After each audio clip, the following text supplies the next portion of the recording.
Here's the Delorean fuel pump removed. I have access to the hoses under it. It's still connected to everything in the tank. I've shorted the cable connected to the RPM relay to keep the pump going while the car's off, and I've been able to reproduce the sound that was exhibited during the failure several times on the highway by pinching the pickup hose right here.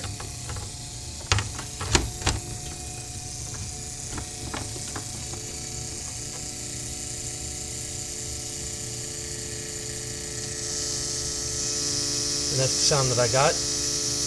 When I release it, it goes away. So I was able to get that same sound again, as well as there.